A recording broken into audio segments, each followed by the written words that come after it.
11th pick in the 2021 NFL Draft, the My Chicago Bears select Justin Fields, quarterback, Ohio State.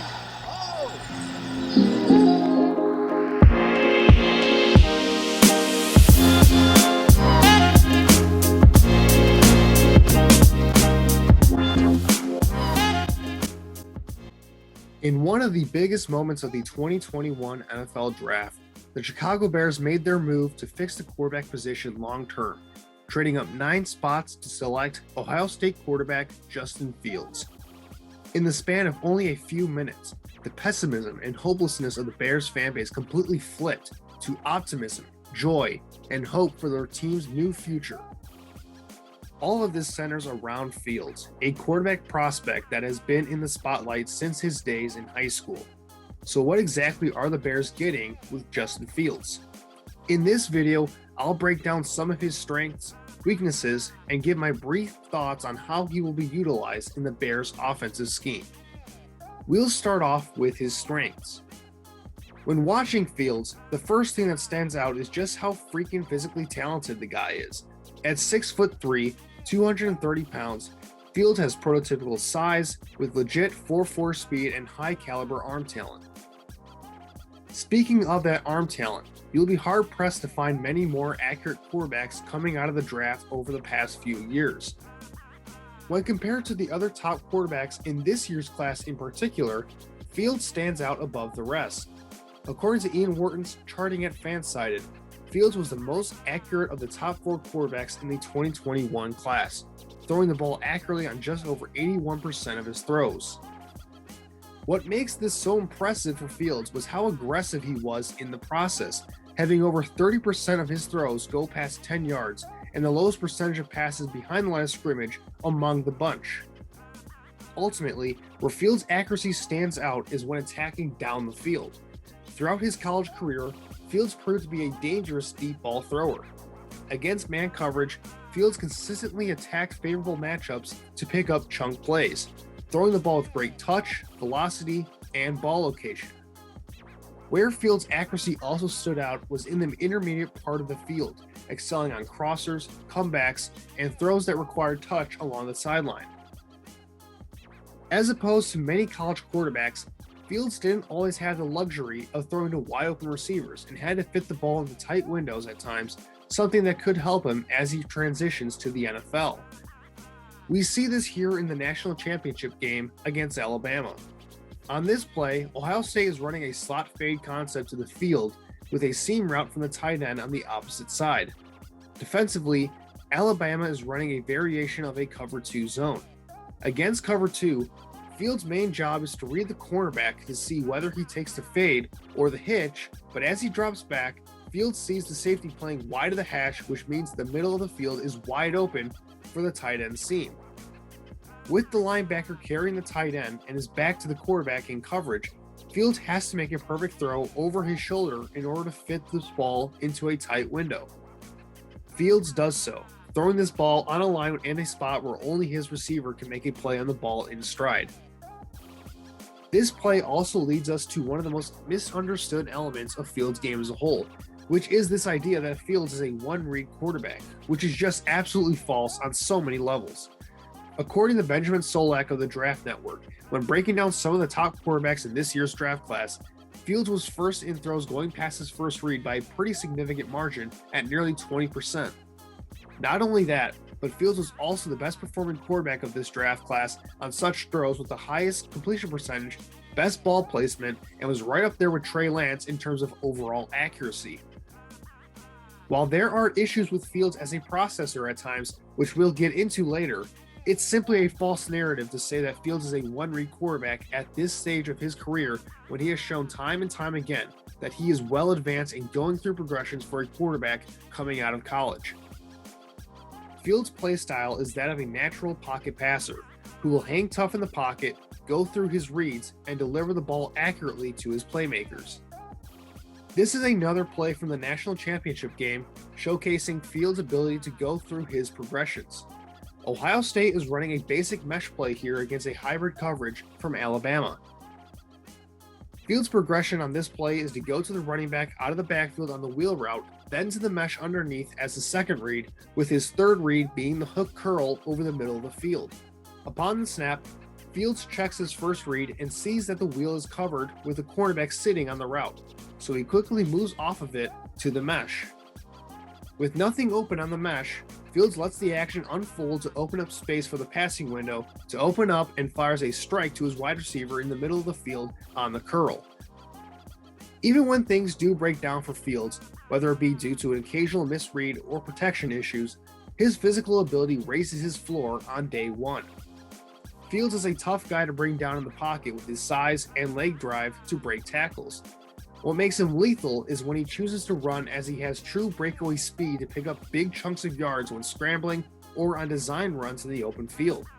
With that said, Fields is still a pass-first player in the pocket, and his mentality is always to keep his eyes down the field and run as a last resort. This is a good example of Fields' ability to make plays off schedule against Rutgers. Rutgers is bringing a blitz on this play, and as the play develops, Fields recognizes that there is a free runner. Fields subtly fakes as if he'll step up in the pocket before performing a Tony Romo special, spinning back shoulder to avoid the free rusher. Fields then makes a ridiculous throw on the move across his body to get the first down completion. The last positive aspect that I'll mention here is something that General Manager Ryan Pace mentioned in his post-draft press conference a ton when discussing Fields, his overall toughness, both mentally and physically. There is no bigger example of this than in this past year's college football playoff against Clemson. In a close game in the second quarter, Fields injured his ribs while trying to scramble on 3rd and long. To say that he was in excruciating pain for the remainder of the game would be an understatement. But Fields persevered to put on probably the greatest performance of his collegiate career. On his very first play following the injury, Fields threw a touchdown on a design rollout displaying his athleticism and accuracy on the run. Then, in the third quarter with Ohio State up by 2 touchdowns, Fields broke the game wide open with one of the best plays of his college career. We see here that Ohio State is running a middle field read with a dig from the slot wide receiver and a post behind it. Clemson is running cover 4 zone, which means that Fields is reading the safeties to see if they'll bite on the dig or play the post. As the play progresses, Fields reads that the safeties are sitting, which means that the post will be wide open, but there is pressure in his face that he must maneuver around. Instead of playing it safe and running to avoid contact, Fields calmly steps up in the pocket and delivers a perfect ball 60 yards down the field for the long touchdown. While there are so many positives with Fields' game that I could talk about all day long, it should be noted that there are a few things that he needs to work on as he enters the NFL. Probably the biggest flaw in Fields' game is how slow he processes defenses at times. This interception against Indiana is probably the best example of this. Ohio State is running a basic dagger concept to the field, while Indiana is running a cover 3 zone with a simulated pressure. Upon the snap, Fields sees the safety open his hips to the boundary and directs his attention to the dagger read. Just as Fields shifts his eyes, the seam route breaks wide open, and as soon as that happens, Fields has to throw this ball right away to take advantage of that throwing window. Instead, Fields briefly hitches for an extra split second, which is enough time for the single high safety to get back into the play and pick off this pass. Fields also has some issues with inconsistent blitz recognition, which I find to be a little bit more worrisome. This is really where Fields' aggressiveness looking to make plays down the field hurts him, in my opinion.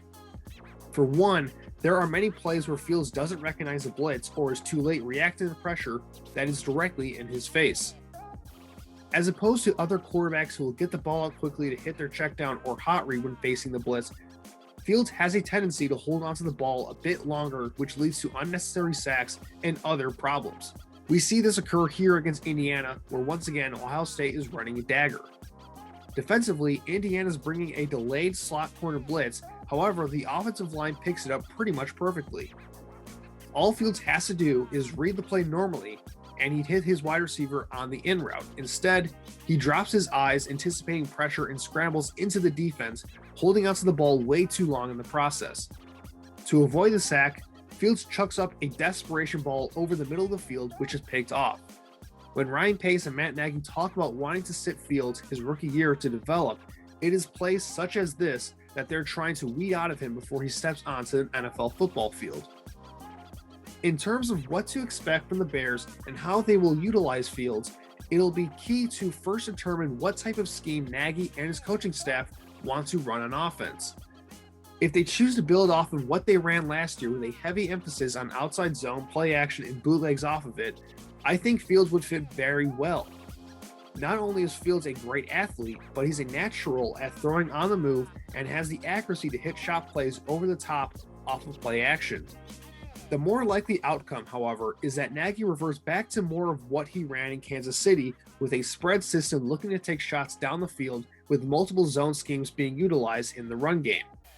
Back in 2017 with Nagy as the offensive coordinator, in conjunction of course with Andy Reid, Kansas City was able to make the usually conservative Alex Smith an aggressive deep ball passer. Now Nagy has a quarterback who was wired by nature to have that touchdown to checkdown mentality that he covets, with more than enough physical ability to execute. If Nagy wishes to go back to this offensive approach, don't be surprised if we see the Bears go bombs away with Fields for the foreseeable future.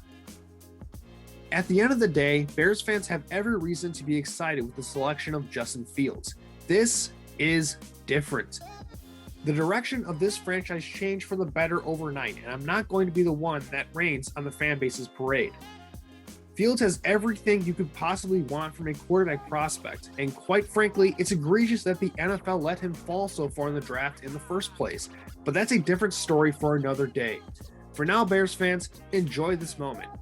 Time will tell whether Fields maximizes his talent here in Chicago, but we should all be optimistic that after decades of inadequacy at the position, the Bears have finally found their franchise quarterback.